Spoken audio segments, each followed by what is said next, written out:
Hey, what is up guys? I'm KBHD here, and these are my first impressions of the Apple Watch. Now, a lot of people got to go to the actual Apple event and get some hands-on time footage. I wasn't cool enough to get some hands-on time with the watch, so I'll link some right below that like button, and I'll also be showing some in this video. Now, people keep asking me about this watch because, it's really exciting. It's a new Apple entry into a new product category, wearable stuff, which is really interesting.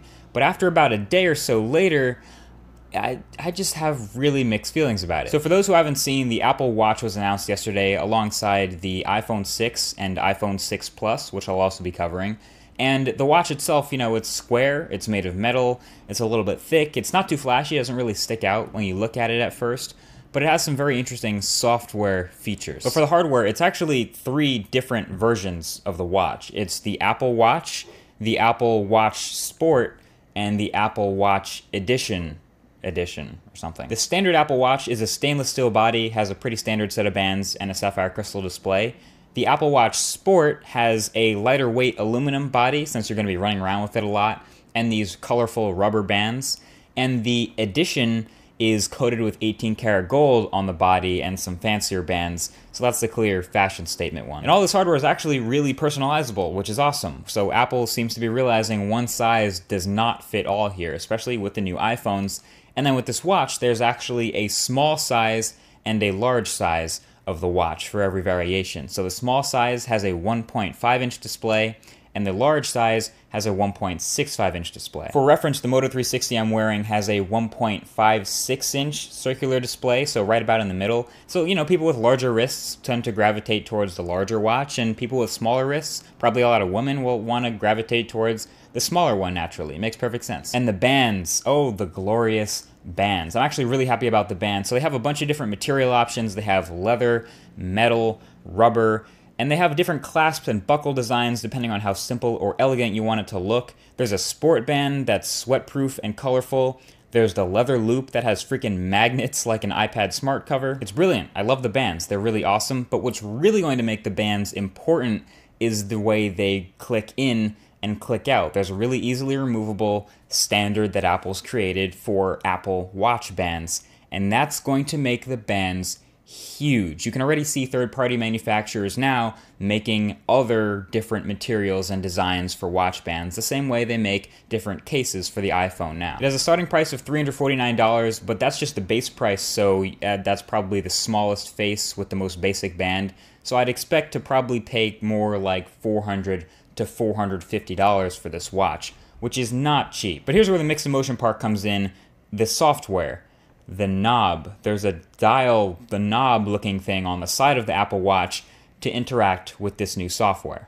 The watch senses that you're raising your wrist and then activates the display. You see an organization of apps that, while new, is somehow familiar. Navigation is fluid and vital. Magnifying content on a small display is fundamentally important. Pause. Is it actually? Is it really though? Like, are we actually going to be showing people pictures on our watch instead of our phone?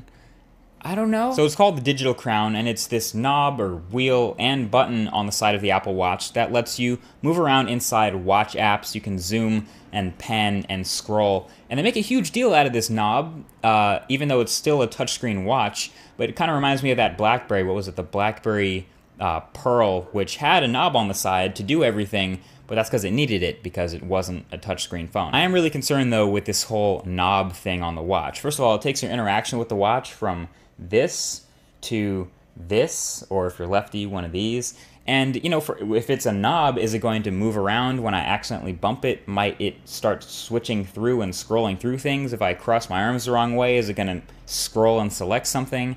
I don't really know. It's hard to tell because I haven't actually played with it yet. The idea of it, and the reason why there's a knob there, is so you can interact with the watch without putting your finger over the display, which covers a lot of the stuff, and Apple doesn't want you to have to cover the display while you're using it. Even with the knob there, I think a lot of people who get this watch are going to be using it as a touchscreen watch anyway.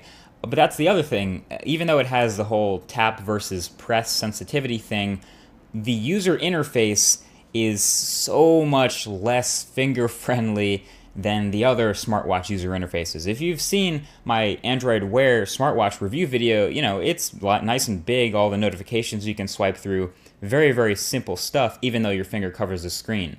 This is Apple's watch home screen. If you want to know what's happening here, there are a bunch of app shortcuts to launch watch-specific apps, but I don't even think I want to be doing that anyway if that's going to be killing my watch battery. Here's my bottom line. If you take the Apple logo off of this, and you just imagine it was made by some other company, Samsung for example, and they come out and say, here is our revolutionary new watch. It's a square, it has a knob on the side, it has this really weird software, and it only works with our phones. You might have laughed it off the stage if that was a Samsung Galaxy Gear or whatever it was, but because it's an Apple Watch, we're willing to give it a shot, just willing to give it a try. It's technically not even out yet. They have till the beginning of next year when they release it, and they say they've been working on it for years, but I guess they have a couple more months to get more revisions done with the software and the hardware, but I'm not convinced yet. Smartwatches as a whole have a lot of convincing to do. I'll talk more about that in my Moto 360 review, which is coming very soon, and I hope to